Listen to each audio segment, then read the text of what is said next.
تمام دیکھنے والوں کو السلام علیکم. صافی صاحب آپ کو بھی خوش آمدید. Thank you. صافی صاحب آرمی چیف کی تبدیلی تو ہو گئی لیکن خان صاحب کی جو دھمکیاں اور دھونس ہے اس کا سلسلہ نہیں رکا. ہم نے دیکھا کہ خان صاحب آئے بڑے مجمع کو لے کر پھر خطاب کیا لیکن انہوں نے ایک نئی پھلجھڑی چھوڑ دی اور وہ پھلجھڑی تھی کہ جی میں اسمبلیاں توڑنے کی بات کروں گا لیکن میں مشورہ کر کے کروں گا.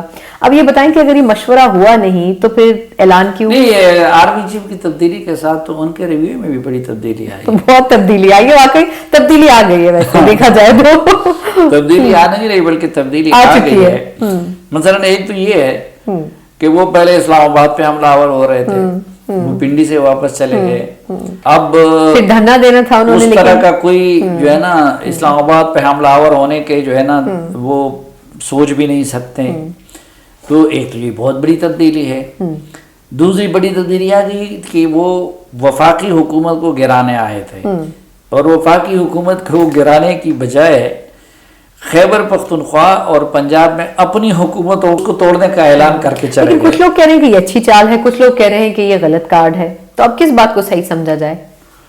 نہیں, وہ جو اچھی چال والے ہیں نا تو وہ تو جس طرح اب میں کیا کہہ سکتا ہوں کہ مرید کو اپنے پیر کی ہر ادا اچھی لگتی ہے اور اس میں سے وہ اپنی طرف سے نہیں. لیکن اس میں دیکھیں, میں اگر ڈیولز ایڈوکیٹ بنوں تو نون لیگ یہ کہتی تھی کہ اگر آپ نے حکومت ختم کرنی ہے, الیکشن کرانے, تو پہلے آپ اپنی اسمبلیوں کو توڑیں, اس کے بعد آپ وفاق میں آئے. تو خان صاحب تو کر تو وہی رہے ہیں, تو توڑ تو دیں نا.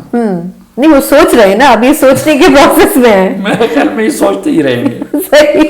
اچھا, تو آپ کو نہیں لگتا کہ پرویز الہی صاحب نے ویسے تو فوراً ٹویٹ کروا دی تھی مونس الہی صاحب سے اسی دن جس دن فیصلہ انہوں نے اناؤنس کیا تھا کہ جی ہم خان صاحب کے ساتھ ہیں, نہیں کریں گے ان کے ساتھ سپورٹ؟ نہیں, ایک تو یہ ہے کہ یعنی کوئی معجزہ ہوگا میرے لیے کہ اگر وہ اسمبلیاں توڑ دے. اس کی وجہ یہ کہ یہ جو پنجاب اور پختونخوا کی حکومتیں ہیں نا, یہ عمران خان صاحب اور ان کے ساتھیوں کے لیے سابقہ قبائلی اضلاع کی حیثیت رکھتے ہیں. مثلا گرفتاری سے چھپنے کے لیے یہ وہاں پہ بیٹھے ہوتے ہیں. بالکل. آپ دیکھیں کہ جتنے بھی وزیر مشیر ان کے پشاور میں کافی عرصہ رہے, بالکل, تو وہ کچھ پشاور میں ہیں یا پھر ادھر ہوتے ہیں. تو ایک تو یہ صورتحال ہے. دوسرے, عمران خان صاحب کو عادت پڑ گئی ہے ہیلی کاپٹروں کی, جہازوں کی. تو اگرچہ ابھی بھی بہت سارے ATMs موجود ہیں لیکن یہ کہ وہ سرکاری ہیلی کاپٹر اور اس کا, اور آج خیبر پختونخوا اسمبلی نے ہیلی کاپٹر کے استعمال کے لیے ایک بل بھی پیش کر دیا کہ ہم اس کو ہر کوئی استعمال کر سکتا ہے. وہ ہر کسی کے لیے جائز قرار دے دیا کیونکہ وہ پہلے عمران خان صاحب استعمال کر چکے ہیں. تو ایک تو یہ چیز ہے. دوسرا, اب میں نے پوچھا شاید خاقان عباسی کے ساتھ 2 پولیس والے بھی نہیں ہیں, وہ بھی ایکس پرائم منسٹر ہے. اور عمران خان صاحب کی سیکیورٹی پہ جو 250 لوگ معمور ہے تو اس میں ایک بڑی تعداد خیبر پختونخوا, پنجاب اور پولیس کی بھی ہے. صرف وہ نہیں بلکہ یہ جو باقی ان کے پارٹی کے لیڈرز ہیں وہ بھی جدھر بھی جائیں تو وہ پختونخوا اور پنجاب کی پولیس کو استعمال کرتے ہیں. اور تیسری بات جو سب سے بڑی اور اہم ہے وہ یہ ہے کہ جو پارٹی کے لیے مثلا اب یہ جو مارچ ہو رہا تھا تو اس کے لیے خیبر پختونخوا میں ایک بیوروکریٹ کی ڈیوٹی لگائی گئی تھی. انہوں نے آگے سارے تحصیلداروں کے ذمہ کروڑوں لگائے ہوئے تھے کہ آپ نے اتنے کروڑ جمع کرنے ہیں. تو یہ سب کچھ یہ کام ایسے MNAs اور MPs کو نہیں دیا گیا تھا؟ نہیں, یہ وہ ایک بیوروکریٹ ہے ان کو دیا گیا تھا اور انہیں تحصیلدار اور MNAs اور MPs کو صرف یہ تھا کہ آپ نے اتنے بندے لوگ جمع کرتے ہیں اور پیسے جمع کرنا جو ہے وہ ان کا کام تھا. تو یہ ایک بڑے مشہور بیوروکریٹ ہیں وہاں پہ. تو جتنی پنجاب میں فراگوگی مشہور تھی اتنے وہاں پہ مشہور ہے. تو یہ مجبوریوں کے ہوتے ہوئے میں کہتا ہوں کہ عمران خان صاحب بھی جب ٹھنڈے دل سے سوچیں گے تو وہ اسمبلیوں کو توڑنے کی بات نہیں کریں گے. اصل میں یہ توڑنے والے جو ہے نا, یہ جو قومی اسمبلی کے ان کے ممبرز ہیں, اب وہ کہتے ہیں یار ہمارا تو سب کچھ ختم ہو گیا, وزارت اور وہ سارے. تو یہ قومی اسمبلی والے ان پہ دباؤ ڈال رہے ہیں. وہ کہتے ہیں کہ یا تو ہم بھی واپس چلے جائیں اور ہماری تنخواہیں اور مراعات اور ٹور بحال ہو جائے. تو وہ لوگ جو ہے خان صاحب پہ, اسد عمر وغیرہ, یہ ان پہ دباؤ ڈالتے ہیں کہ آپ توڑوا دیں. لیکن کوئی MP حق میں نہیں ہے. مثلا ادھر حکومت نے خود اپوزیشن سے رابطہ کیا جب خان نے اعلان کیا کہ جی وزیر اعلیٰ کے خلاف عدم اعتماد ٹیبل کر لو تاکہ خان کہیں اگر ہمیں مجبور بھی کرے تو ہم اسمبلی نہ توڑ سکیں. صحیح. ادھر پرویز الہی صاحب نے یہ تو کہہ دیا کہ جب خان کہیں گے میں توڑ دوں گا. بالکل. لیکن پرویز الہی صاحب نے تو رات کو شریفوں کے ساتھ کھانا بھی کھایا تھا اور پھر زرداری صاحب کو مٹھائی بھی پیش کی تھی. لیکن اگلے دن انہوں نے کیا کیا؟ بالکل. دوسری بات، وہ تو ابھی تک یہ کہتے کہ یہ عمران خان کی امانت ہے، لیکن اب تو باپ بیٹے دونوں نے کہہ دیا کہ یہ جنرل باجوہ کی امانت ہے.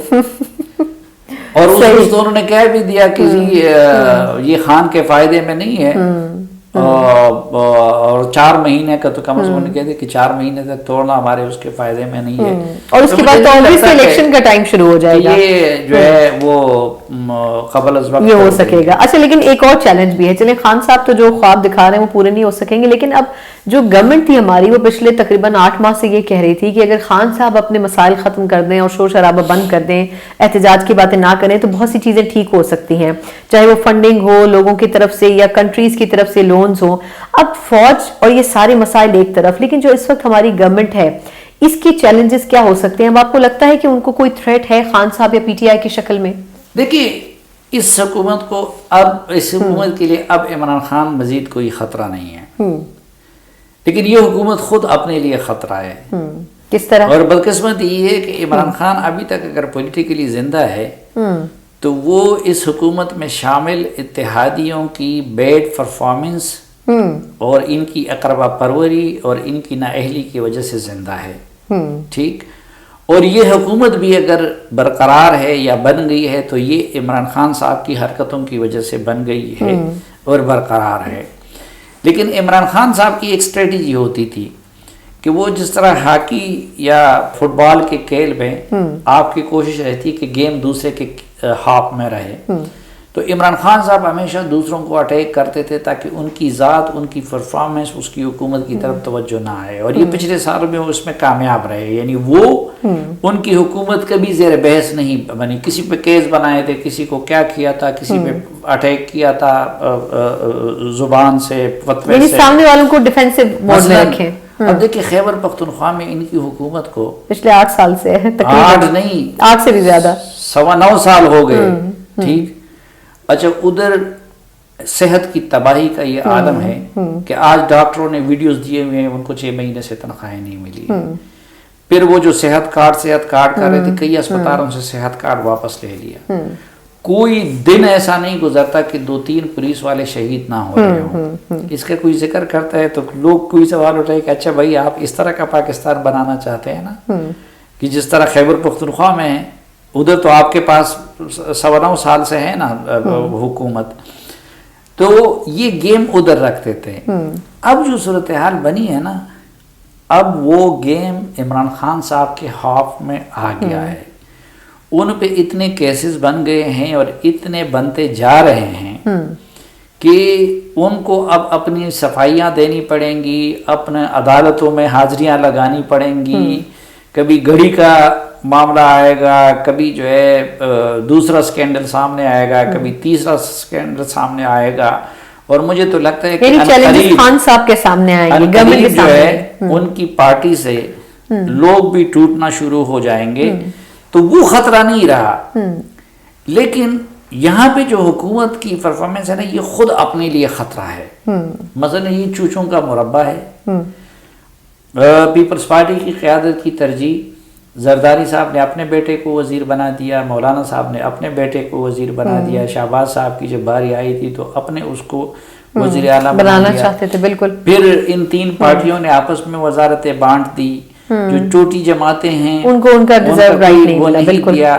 اچھا، وزیروں کی ایک فوج ہے، 2-3 کے سوا کوئی وزیر نظر نہیں آتا، کوئی پتہ نہیں چلتا کہ فیصلے کرنے والا کون ہے اور ملک چلانے. مثلا آج کی آپ مثال لے لیں، یہ کل جو وزیر اعظم آزاد کشمیر نے جو کیا تنویر الیاس صاحب نے، نامناسب تھا. ڈپلومیٹ کے سامنے وزیر اعظم کے ساتھ اس طرح کا رویہ. لیکن آج اس سے تو 1000 گنا بڑی حماقت سینٹورس کو بند کرنا تھا. بھائی آپ جو ہے سینٹورس کو کیوں بند کر رہے ہیں؟ اگر کوئی کیس ہے کچھ ہے انہوں نے غلط کیا ہے وہ ہم سب معلوم ہے کہ وہ پی ٹی آئی کے اور عمران خان کے اے ٹی ایم بھی ہے بالکل، لیکن اس کی غلطی کا دکانداروں کو کیا سزا دے رہے ہیں؟ آپ نے سینٹورس کو بند کر دیا، اس کے ساتھ ہزاروں لوگوں کا. اچھا میں ابھی یہ پوچھ رہا ہوں ایک وزیر کہ یہ حماقت کس نے کی ہے؟ کوئی پتہ نہیں چل رہا ہے. اسی طرح اس حکومت کی میڈیا اسٹریٹجی وہ نہ ہونے کے برابر ہے. وزیروں کی فوج لگی ہے، کسی کی ڈیوٹی معلوم نہیں ہوتی، جس کا جتنا بس چلتا ہے. آپ مثلا خیبر پختونخوا کے گورنر کا معاملہ لے لیں، مثلا یہ کتنا ظلم ہے کہ اے این پی کے پاس کچھ بھی نہیں ہے. مولانا فضل الرحمان صاحب نے لڑ جگڑ کے 6-7 مہینے وہ اپنے سمدھی کو دلوا دی گورنر سے. بالکل. اچھا وہاں 2 بڑے مسئلے ہیں، فاٹا مرجر اس کے مولانا مخالف، دوسرا مسئلہ ٹی ٹی پی ان پہ کوئی موقف نہیں ہے. اسی طرح اختر مینگل کے جو ایشوز ہیں وہ یہ حکومت کیسے ایڈریس کرے گی. ایم کیو ایم کے ساتھ زرداری صاحب گڑبڑ کر رہے ہیں. تو ابھی تک تو چونکہ عمران کا خطرہ تھا اس لیے اندرونی مسائل سامنے نہیں آ سکتے تھے، سامنے نہیں آ رہے تھے. بالکل. اب جب عمران کا خطرہ ٹل گیا ہے تو ایک پھر ان لوگوں کے ہاں بھی یہ ہوتا ہے کہ ان کے رویے میں غرور اور تکبر آ جاتا ہے. اور دوسرا پھر یہ اب آپس کی لڑائیاں جو ہے یہ گرم ہوں گی. تو میرے خیال میں اگر کوئی خطرہ ہے تو وہ اب کیونکہ یہ تو مختلف نظریات رکھنے والی جماعتیں بھی ہیں، گورنمنٹ کی صفوں سے انہوں نے الگ الگ لڑا ہے. تو اب عمران خان کو خطرہ ہے لیکن حکومت سے نہیں ہے، ان کے ماضی کے کرتوتوں سے ہے. چلے الیکشن میں اگلی بار ہو سکتا ہے ان کو خطرہ ہے تو اب عمران خان کا خطرہ ٹل گیا، ان کو خطرہ اپنے آپ سے اور اپنی پرفارمنس سے. بہت شکریہ صافی صاحب آپ کا، اور دیکھنے والوں کا بھی بہت شکریہ.